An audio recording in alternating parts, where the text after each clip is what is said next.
Welcome to Karma Chronicles. Please like the video and subscribe. Let's begin. I woke up early that Friday, the sun barely peeking through the blinds, and packed my suitcase in anticipation of the weekend getaway. My mom had promised it to us for months, a time to unwind, reconnect, and bond as a family at the cabin. I couldn't remember the last time we'd done something like this, so I'd been looking forward to it more than I cared to admit. I rushed through my morning routine, threw on a sweater and jeans, and grabbed the bags I'd already packed. It was going to be the kind of trip where we'd laugh, share stories, and enjoy a little peace for a change. At least, that's how I imagined it. By the time I pulled into my parents' driveway, I could already see the family van parked in front of the house, packed and ready to go. The cool morning air carried the faint scent of pine, the kind of smell that made you think of crisp walks through forests or road trips on winding mountain roads. I smiled, eager to see everyone. But as I stepped out of the car, I froze. Ryan was already loading the last few bags into the van. My younger brother didn't even glance in my direction. "Hey, you leaving now?" I asked, trying to sound casual, but something in my gut told me something was off. He didn't stop, didn't even acknowledge my question at first. When he finally turned, his face was all business. "Yeah," he said, his voice flat. "We're just about ready. You coming?" The question was so nonchalant, like he was asking if I wanted to join them for dinner or grab coffee. No warmth, no excitement, just a simple, almost dismissive question. I looked at the van, the bags, the family photos hanging on the porch. "I thought we were going together?" I asked, suddenly feeling like I had missed something important. Ryan shrugged, his expression blank. "It's for people who show up," he said, like it was nothing. I blinked, trying to process his words. "What do you mean?" "Exactly what I said." His voice dropped, almost colder now. "We're leaving. Mom said it's just us this time." I stood there, frozen, watching him go back to loading the van. The confusion in my chest quickly turned into something else, something heavier. My heart sank, but I didn't know what to do with the feeling. I stayed there for a few seconds, staring at the van. The quiet laughter, the anticipation I had felt earlier, now seemed absurd. I wasn't part of this trip. I wasn't part of this family. Turning away, I quietly walked back to my car. My fingers reached for my phone and I logged into the family account without hesitation. Without thought, I froze the card. Just like that. No more money, no more support. They didn't get to use me anymore.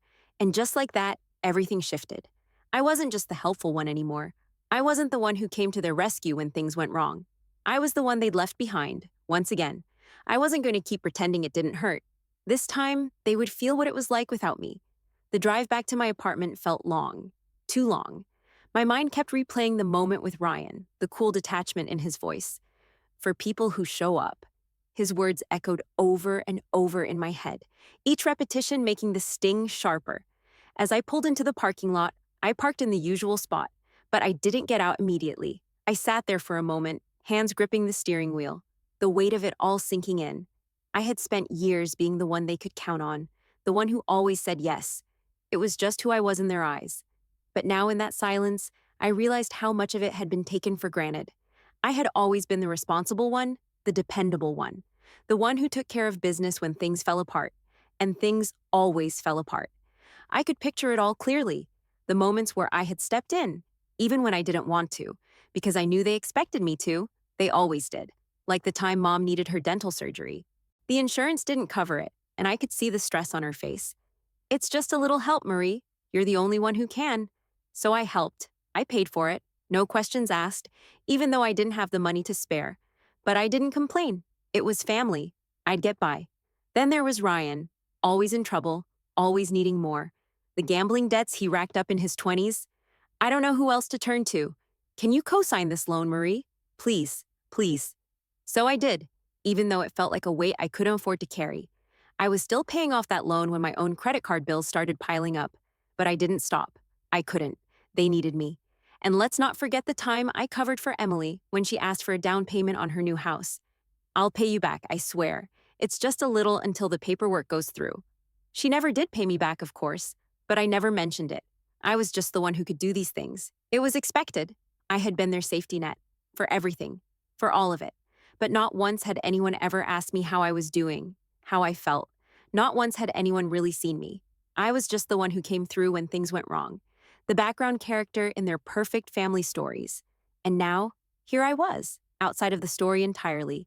As I stood in my living room later that evening, staring at the empty space in front of me, I couldn't shake the bitter taste in my mouth. I walked to the kitchen, opened the fridge, grabbed a bottle of wine, and poured myself a glass. I leaned against the counter, letting the silence settle over me. I had done so much for them, and it had never been enough. I wasn't just their backup anymore. I wasn't the one to fix their mistakes, cover their debts, or make everything okay when things fell apart. But what about me? I thought bitterly. Who would fix my problems? The realization was sharp, like a slap to the face. All the things I had done, all the sacrifices, all the invisible work, it had never mattered. To them, I had always just been the one who did. I laughed bitterly, the wine burning as it went down. It was too late for regrets now. It was time to stop being the invisible one, the one who fixed everything without ever getting credit. They didn't get to take me for granted anymore. Not now, not ever again. And maybe this was the beginning of it all. The beginning of me finally putting myself first for once. I closed my eyes, taking a deep breath, the weight of everything heavy on my shoulders. This was just the beginning, and I had no idea where it would lead. But for the first time in a long time, I felt the tiniest flicker of something like hope. The following days were a blur of quiet tension. I didn't hear from anyone. No calls, no texts, no messages. It was as though I had been erased, just like that. It wasn't until the afternoon of the next Monday that my phone finally buzzed with a string of frantic notifications. First, a message from Mom. "Marie, where are you? Your father and I can't find your gift receipt for the cabin, and we're missing some info. Can you text it to us?" I stared at it for a moment, then deleted it. The request felt so trivial, so meaningless now. She didn't need me, not for the details of a trip I had been excluded from. My heart tightened in frustration, but I shut it down. Then, the call started. The first was from Ryan. "Marie, where are you?" His voice was impatient. "Mom's flipping out about the trip. Why didn't you show up? She's worried. We had to leave without you and she's pissed." I didn't pick up. Then, another. From Dad. "Marie, your mom's upset. We've got some issues with the reservations. Where are you?" I turned the phone over, leaving it to buzz on the counter. The texts grew more desperate. Mom again. "You're really going to make us do this without you?" And then Ryan, his message more pointed now. "Why are you being like this? You're making things difficult." I felt a sick kind of satisfaction at their frustration. They didn't care about me until it was too late. They only cared about their plans, their comfort. They expected me to come running when they needed me, but when I needed them, nothing. By the time the last message popped up, I knew what I had to do. It was time to confront the truth. I reached out to Jasmine. Jasmine had been my friend for years, a confidant who had always been there when I needed someone to listen. She was sharp, resourceful, and, more than anything, loyal. I needed her now, not just for support, but because I had a nagging feeling that something deeper was at play, something I hadn't noticed until recently. "Jazz, I need your help," I typed quickly. "Something's been bothering me for a while now. I think they've been using my name to get stuff I don't know about. Can you look into it?" A minute later, she replied, as calm and confident as always. "Of course, give me a bit. I'll get back to you soon." I spent the rest of the afternoon pacing my apartment, consumed by a mix of anger and guilt. I knew I needed to let go of them, to cut them off completely, but it was harder than I thought. They were my family, and no matter how badly they'd treated me, that bond lingered in the background of everything I did. Around 5 p.m., Jasmine called. "I dug through some stuff," she said, her tone all business. "You were right. They've been using your name, Marie. A lot more than you think." I felt a knot form in my stomach. "It's not just the usual credit card stuff," she continued. "There were unauthorized applications for credit cards in your name, 3 of them. And your health insurance info is being changed without your permission.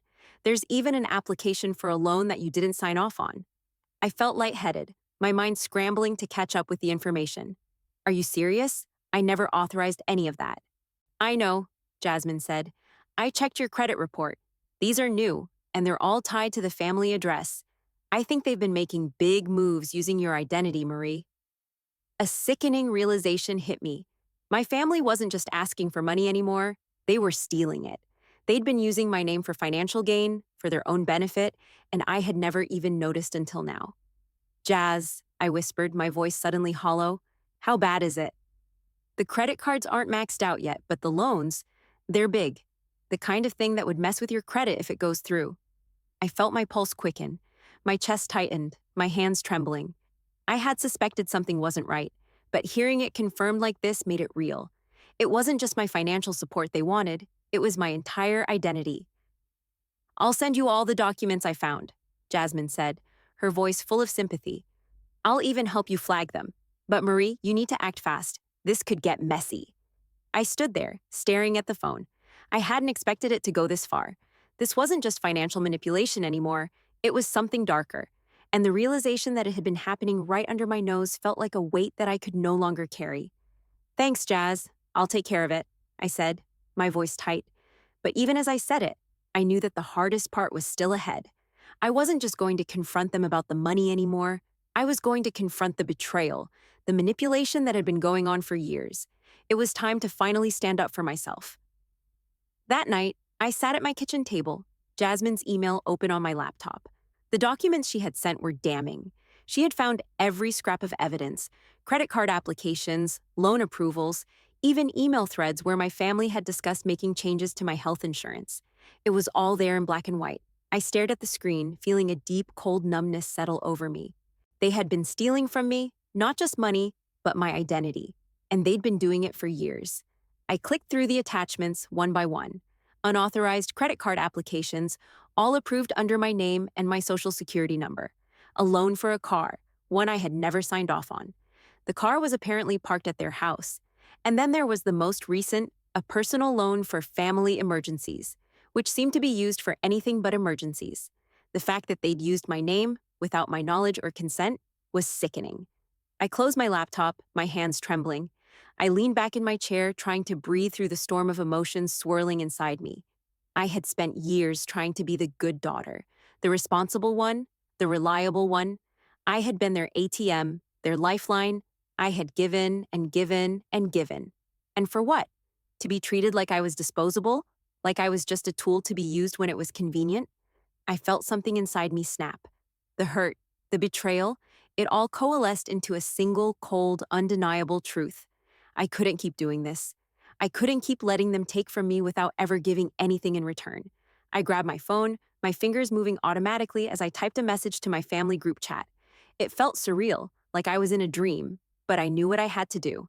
"I need to talk to all of you. You're going to hear from me soon." I hit send, staring at the screen for a moment before putting the phone down. I wasn't sure what I was expecting. Apologies, denial, maybe even gaslighting. It didn't matter anymore. I had the proof. I had everything I needed to expose the full extent of their betrayal. The next morning, my phone rang. It was Mom. I answered, my heart racing. "Hi, Mom." "Marie." Her voice was tight like she had been crying. "Where are you? Why did you send that message last night? What's this all about?" I let out a slow breath, steadying myself. "It's about everything, Mom. The money, the loans, the credit cards, the things you've been doing behind my back." There was silence on the other end. I could hear her breathing, the hesitation before she spoke again. "Marie, I don't know what you're talking about. We didn't do anything." I could feel the heat rising in my chest. "Don't lie to me. I know what you've been doing. I know about the loans, the credit cards, the fraud you've committed using my name. I know how much you've taken from me, and I'm done." Another pause, but this time it wasn't silence. It was the sound of something breaking. Her voice cracked when she finally spoke. "You don't understand, Marie. We needed help. We had no choice. Your father's business. I don't care about the excuses anymore." I cut her off. "You've been using me for years. You've been using my money, my credit, and my identity, and I'm done." Her voice faltered, and for the first time, I heard it. Guilt. A tiny crack in her usual tone. But then it was gone. She regained her composure. "You don't know what it's been like. You don't understand." "No, Mom," I said quietly, my voice even, but firm. "I do understand. I understand that I've been giving everything I have for people who don't appreciate it, who never really cared. I understand that I'm nothing more than a tool to you and Dad, someone to lean on when it's convenient, but not anymore. Not after this." I could hear her trying to speak, but I didn't let her. "I'm freezing everything. My accounts, my assets, all of it. No more financial support. You're on your own now." There was a sharp intake of breath from the other end. I could almost picture her, sitting there, speechless, trying to grasp the magnitude of what I was saying. "Marie," she finally whispered, "please, don't do this. We're family. We can work this out." I felt a bitter laugh rise in my throat, but I swallowed it down. "You don't get to call me family after everything you've done. You don't get to manipulate me and take from me and then pretend everything is fine. I'm done. You wanted me to stop giving? Well, now you're going to get exactly what you asked for." I paused, letting my words sink in. For a moment, there was nothing but silence. Then, her voice, barely a whisper. "I'm sorry, but please don't cut us off. We need you." The apology felt hollow, like it was too little, too late. I had heard it before, in so many different forms, but the words were always empty. "I'm sorry too," I said, the finality in my voice leaving no room for debate. "But this is the end.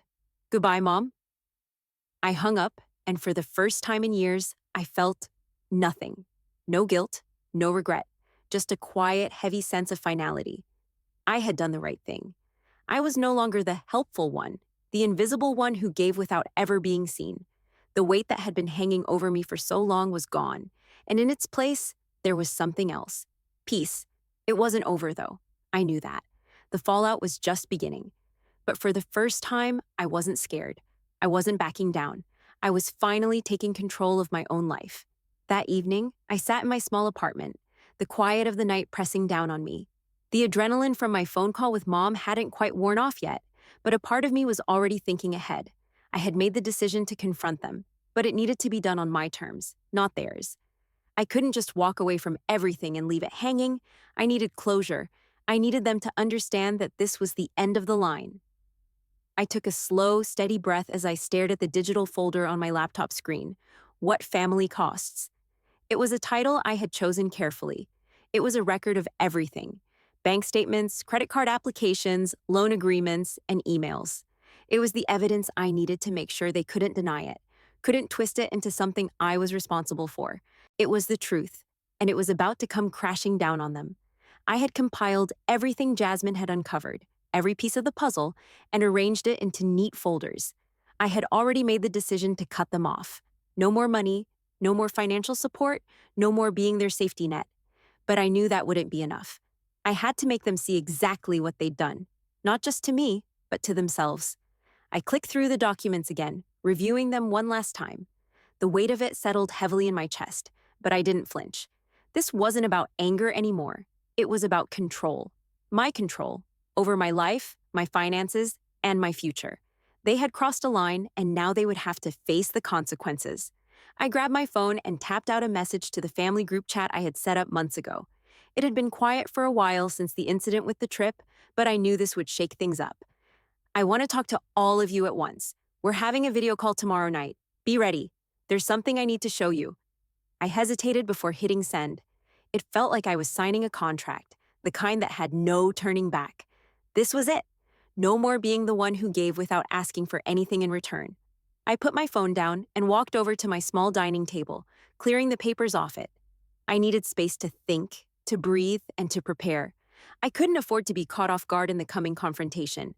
As I set up my laptop and prepared the video call link, my mind wandered back to everything that had led me to this point. The years of doing, of giving, the times I had been left out or forgotten, the way I had been treated like a tool.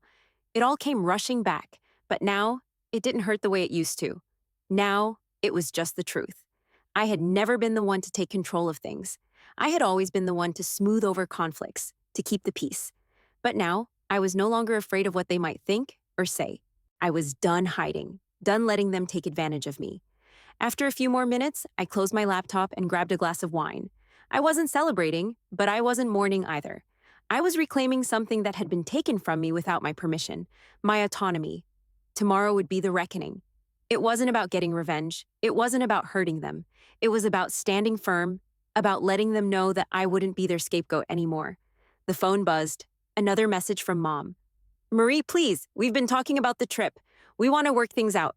Can you just call me back, please?" I shook my head. No more negotiations. No more excuses.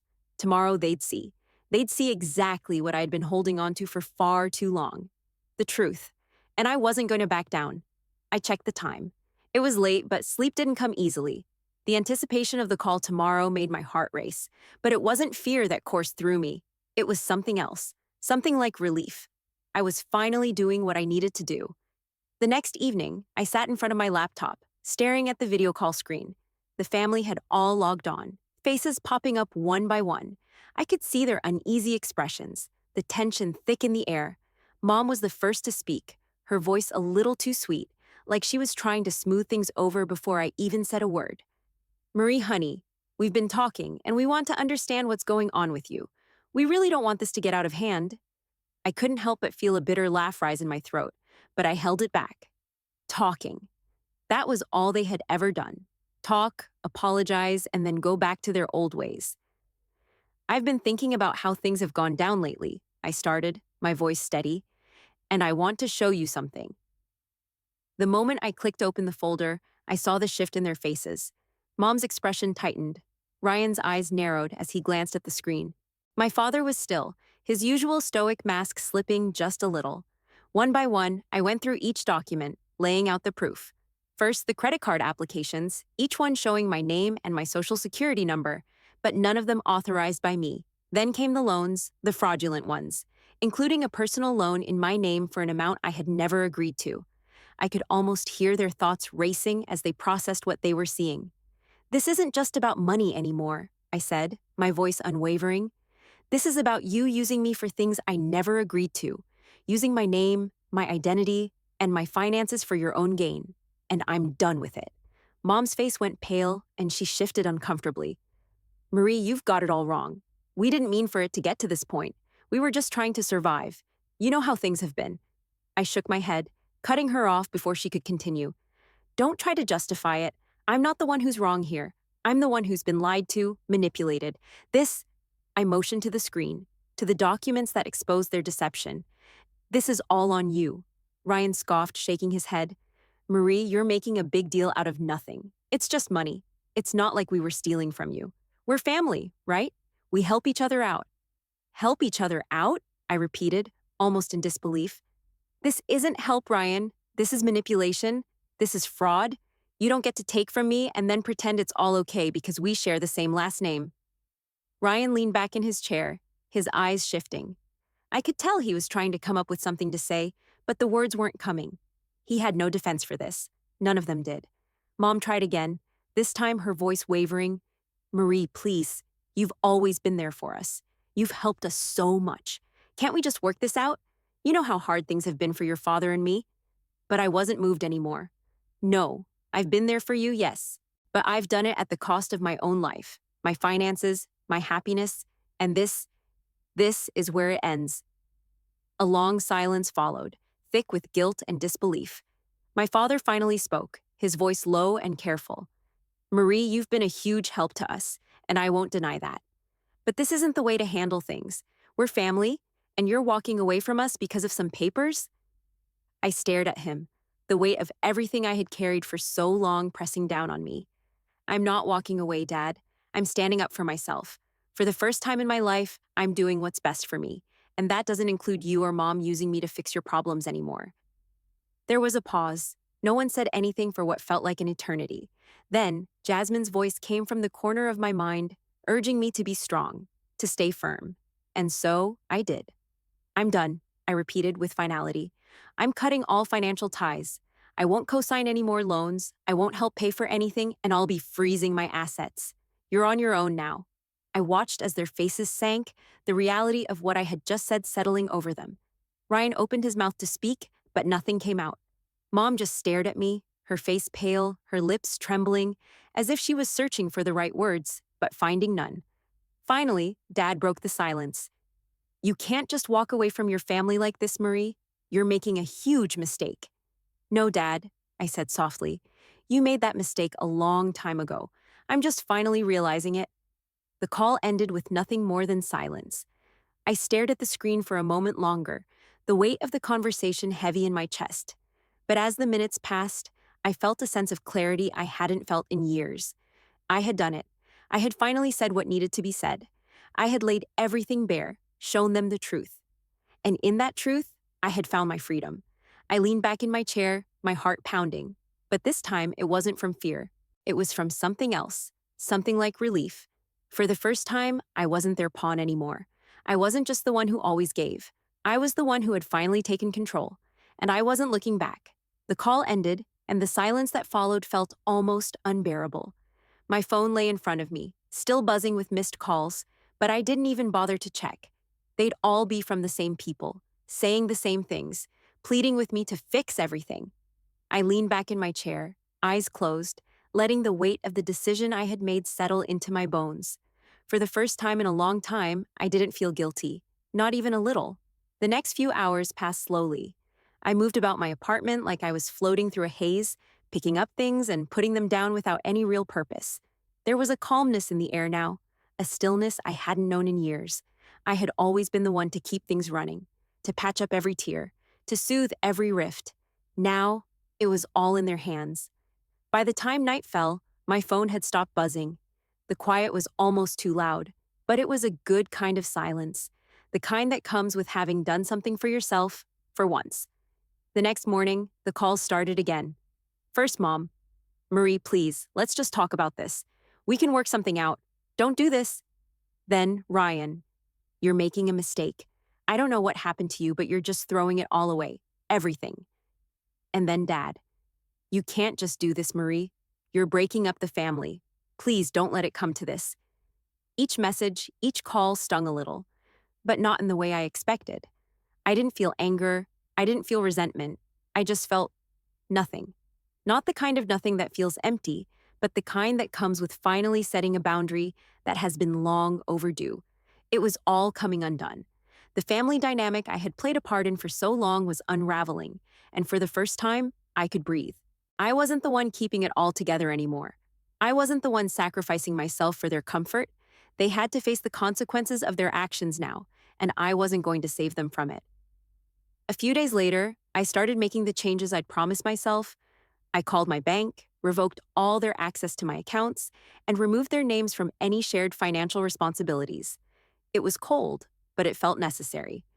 There was no going back now. I couldn't afford to give them another chance to take advantage of me. I had given enough. When I checked my credit report, I found that the fraudulent activities had already started to affect my credit score. The loan applications and the credit cards had left a trail. I knew it would take time to fix everything, but I was no longer willing to let them get away with it. No more pretending, no more fixing their messes. I started the process of reporting the fraud to the credit bureaus and filed a dispute to have the loans removed. But the weight of it all, the lies, the theft, the manipulation, was still heavy on my chest. I didn't know what would happen next. Maybe they would beg. Maybe they would guilt me into helping them again. But I wasn't backing down. Not this time. The doorbell rang late that afternoon, pulling me from my thoughts. I wasn't expecting anyone, and when I opened the door, I found my dad standing there, his face worn and tired. He didn't say anything at first, just stood there looking at me. I could see the disappointment in his eyes, and something else, regret. "Can we talk?" he asked finally, his voice soft. I stood there for a moment staring at him, trying to decide whether I even wanted to hear him out. But I nodded and stepped aside to let him in. We sat at the kitchen table in silence for a while. I wasn't sure what to say. He wasn't the one who had ever been open about his feelings. He was the one who had always avoided confrontation, leaving the tough discussions to Mom, leaving the messes for me to clean up. "I didn't think you'd really do it," he said finally, breaking the silence. "I thought you'd back down, like you always do." I met his gaze, my hands folded in front of me. "I'm not backing down this time, Dad. You can't just keep taking from me and then act like nothing's wrong." He looked away, his jaw tightening. "I never wanted to take from you, Marie, but I'm not going to pretend I don't see it now. What you're doing, it's breaking us apart." "Maybe it's supposed to," I said, the words slipping out before I could stop them. "Maybe that's what needs to happen for things to finally change." He didn't respond right away. His hands were folded in front of him, his fingers twitching nervously. "I never meant for things to get so out of hand. We needed help, Marie, and you were always there." "I was always there, Dad, and I'm not asking for anything in return," I said quietly, "but I shouldn't have had to give up my life for it." He swallowed hard, looking down at his hands. "I don't know what to say. I don't even know how we got here. I should have been the one taking care of you, not the other way around." I let the silence stretch for a moment, unsure if I should say more. But when I did speak, my voice was softer. I need to take care of myself now, Dad. I've been trying to make sure everyone else was okay for so long that I lost myself in the process. But not anymore. He nodded slowly, like he understood but didn't quite know how to fix it. I don't know what's going to happen now, but I'll respect what you've decided. I just hope one day you'll be able to forgive me for how things turned out. The words hit me harder than I expected. The weight of all the years I had spent trying to earn his approval, trying to make him proud, suddenly felt too much to bear. But I didn't have the energy to keep that burden anymore. Not today. I don't know if I can forgive you right now, Dad, I said, my voice a little more fragile than I wanted it to be. But I think I'm finally starting to forgive myself. We sat in silence for a few moments, both of us unsure of what to do next. It wasn't an apology, it wasn't a solution, but it was something. And that was enough for me. When he left, I closed the door behind him and felt a small sense of peace settle over me. It wasn't a clean break, and it wasn't an easy one, but it was mine. And that was all I needed. The days after my confrontation with my family were a strange mix of relief and emptiness. It was like I had closed a door I didn't even know was open, and now I was left in the quiet of my own life, surrounded by the sounds of the world continuing on as it always had. But I wasn't the same. I wasn't the person who would drop everything for them anymore. I wasn't the one they could turn to for help when things fell apart. I had made a clean break, and for the first time, I felt like I was standing on my own. It wasn't easy. The first few weeks were filled with moments of doubt, especially when I saw my phone light up with messages from Mom, Dad, and Ryan. It wasn't just texts anymore. I got emails and even letters. They were all apologizing in some form or another, telling me how much they missed me, how much they needed me. But I didn't respond. I couldn't. Every message, every call was just another attempt to drag me back into their world of dependency and manipulation. So I started doing things for me, the things I had put off for so long. I rearranged my apartment, painted the walls a new shade of blue, something that felt fresh and light. I hadn't realized how much I had neglected the space until I took the time to fix it up. It was like I was finally creating a place that felt like home. I picked up hobbies I had abandoned long ago, reading books I had been meaning to get to, watching movies just for the fun of it, taking long walks around the park in the evenings, breathing in the fresh air. The simple things. The things I had neglected because I had always been too busy fixing other people's problems. One Saturday morning, I decided to take a drive. I didn't know where I was going, just that I needed to leave the apartment.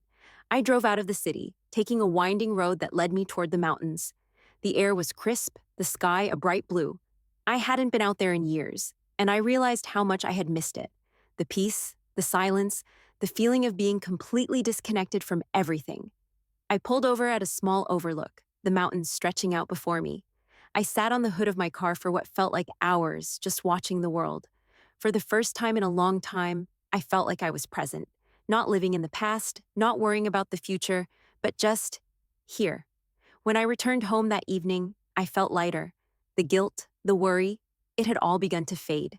I was no longer waiting for the phone to ring, no longer anticipating their next crisis.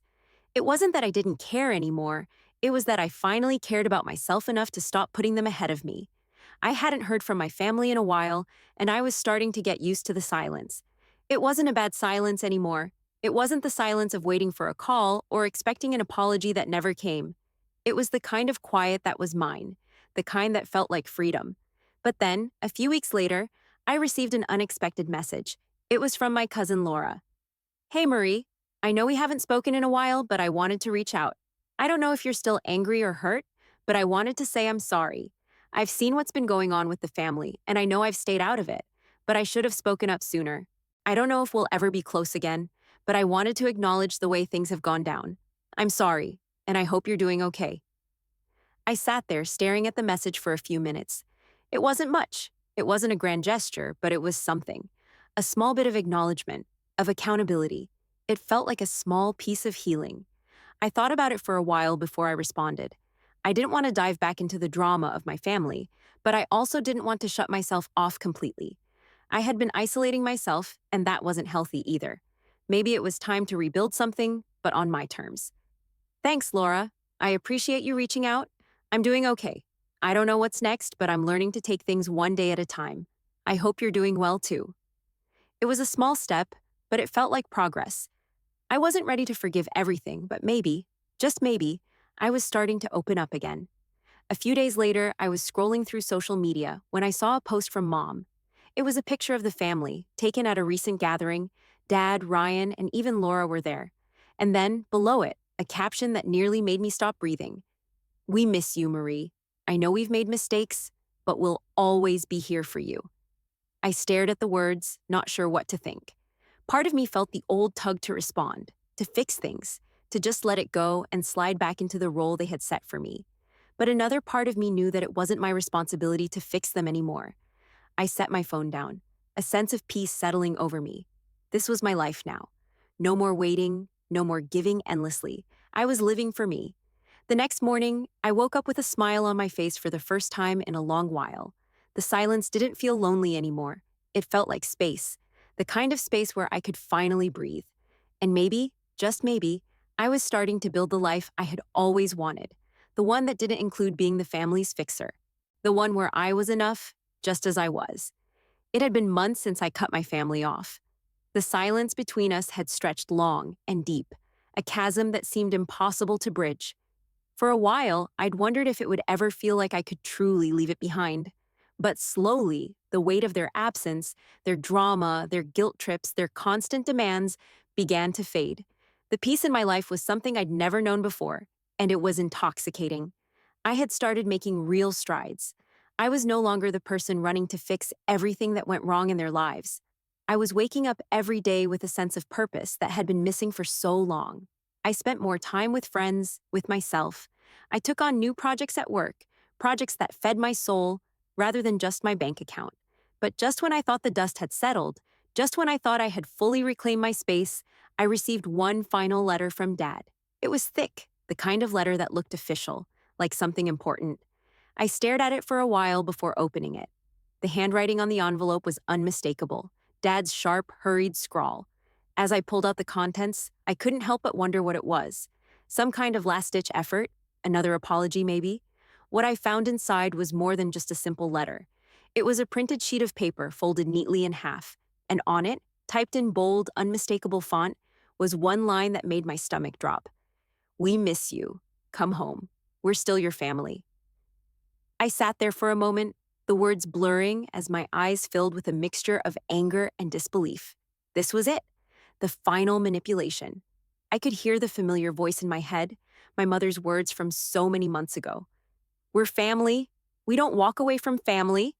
It hit me again, like it always did. The unspoken message that no matter what, I should always come back. No matter how much they had taken from me, how much they had hurt me. It didn't matter, because supposedly we were family. The letter was full of pleading. Dad's voice was soft, almost desperate. "I know we've made mistakes, Marie. I can't change what's happened, but we need you. Your mother's been crying. She misses you. I miss you. Please, just come home." I closed my eyes, my hand shaking as I put the letter down on the table. This wasn't the apology I wanted. This wasn't the closure I needed. It was the same old act, the same pattern. They wanted me back.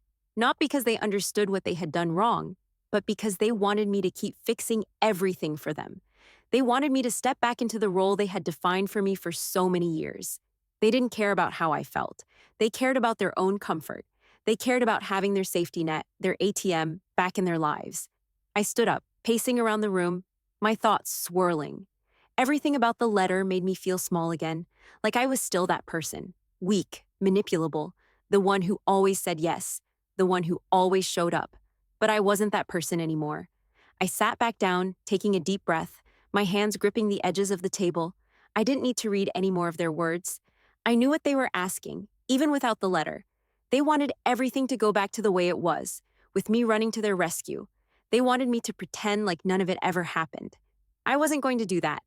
I reached for the letter, crumpled it up into a tight ball, and threw it in the trash. I didn't even flinch as I heard it land with a soft thud. I thought about the last conversation I'd had with Dad. He had said, "I don't know what's going to happen now." The truth was, neither did I. But I knew one thing. I wasn't going to be manipulated back into their mess. Not this time. Later that evening, I sat on the couch with a glass of wine, staring out at the city lights through the window. The distant sound of cars below was a reminder of how far I'd come. And then, my phone buzzed. It was a text from my sister, The last person I had expected to reach out. She had been quiet for months, and her name on the screen felt like an intrusion into my hard-earned peace. I opened it. Dad told me you threw away the letter. He's been really upset. He just wants to talk to you. I stared at the message for a moment, trying to control the swirl of emotions that hit me all at once. My hands tightened around the phone. The familiar guilt crept in. Maybe I should just talk to them. Maybe it'll be okay. Maybe I've been too hard on them. But no, I couldn't go back. I had given them so much for so long, and I had nothing left to give. I couldn't keep sacrificing myself for people who never once considered how their actions had hurt me. I typed my response slowly, deliberately. I'm done. I don't owe them anything anymore. It's time to let go. I hit send, feeling a weight lift from my chest. Seconds later, I received a response from her. It was short, no explanation. Just one line. You've really broken us, you know? I didn't respond. For the first time, I realized that it wasn't my job to fix their brokenness. It wasn't my responsibility to pick up the pieces. They had made their choices, and I had made mine. I had stepped away. I had severed those ties, and I was better for it. I closed my phone, took a deep breath, and let the stillness fill the room. I wasn't looking back. The chapter had ended, and with it, I stepped into a new life, one that was mine. Months had passed since I made the decision to cut ties with my family, and though the silence had once been suffocating, it had now become my peace. I had reclaimed my life in ways I hadn't even realized I'd lost. I was no longer the person they could rely on for everything, no longer the one they'd use until there was nothing left to take. I had built new routines. I spent my mornings taking long walks through the park, something I had never made time for before. I found joy in simple things: a good book, a hot cup of coffee in the morning, an evening spent with friends, laughing without a care. For the first time in years, I was learning what it felt like to live for me. But that didn't mean the past was gone. It never really is it? One afternoon, while I was out grabbing lunch, I ran into Sarah, an old relative on my dad's side.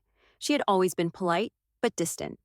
It had been a few years since I last saw her at some family gathering I had long since forgotten. I recognized her immediately as she walked up to me outside the cafe, her sharp blue eyes searching my face with an almost calculating gaze. Marie? Her voice was tentative, but there was a weight to it that caught my attention. Sarah, I said with a polite smile. It's been a while. She nodded, her smile a little tight as if she was trying to figure out how to approach me. I've been meaning to reach out. I know it's been a tough few months with the family. She hesitated, looking uncomfortable. I just wanted to say, I think what you did was, well, it was bold, and I know it wasn't easy. I raised an eyebrow. You think so? I know so, she said, her eyes flicking nervously toward the sidewalk before meeting my gaze again. But I'm worried about you, Marie. You can't just walk away from everyone like this. They need you, and they miss you. You're breaking them apart. I didn't flinch at her words, though they hit their mark. I had heard it all before from my parents, the same manipulation, the same guilt trips. But coming from Sarah, it felt different. She wasn't one of them, but she was still family, still tied to the same web of expectations that had once entangled me. I'm not breaking anything, Sarah. I'm finally living for myself. I've spent too many years cleaning up everyone's messes, and I don't owe them anything, not anymore. Her face softened a little. I get it, I really do. But I don't know if you understand the damage this has caused. You're the one person who could hold the family together. You're the glue, Marie. And now? She trailed off, but I knew exactly where she was going with this.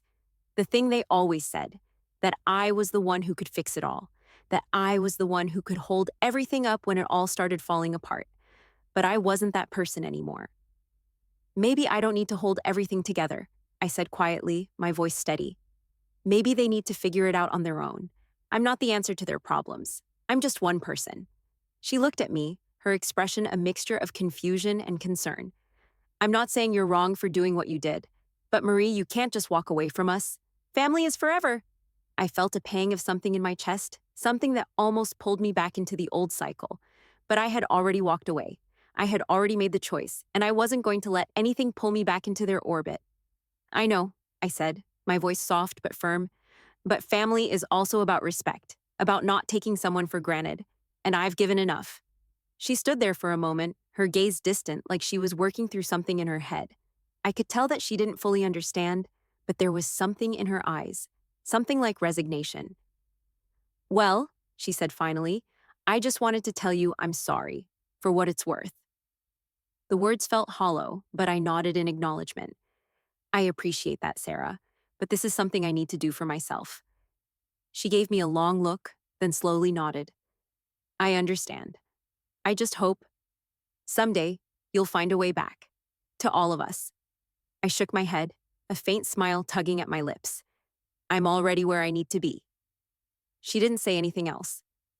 We exchanged a few more polite words, and then she left. I stood there for a while after she walked away, my thoughts spinning in circles. For the first time in a long time, I realized I had no need for any more explanations, no more apologies. I didn't owe them anything. A few weeks later, I ran into Sarah again, this time at a family gathering.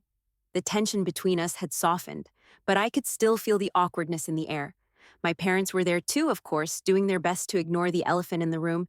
As the night wore on, I found myself slipping out quietly, not wanting to be a part of their charade anymore. I had tried to make it work, tried to be the person they needed me to be, but in the end, I realized that I couldn't keep sacrificing myself just to fit into their version of what family should look like. On my way out, I passed by Sarah one last time. She gave me a small nod, but this time, I didn't feel like I had to explain myself. I didn't have to justify my decision to anyone. I was finally at peace with the choice I had made. As I stepped out into the cool night air, I took a deep breath. It was a new beginning, a final step in leaving behind the life I had known, the family I had been tied to, and finally, letting go of the person I used to be. I didn't need their approval anymore. I didn't need anyone's validation. For the first time in my life, I was free, and I wasn't going to look back.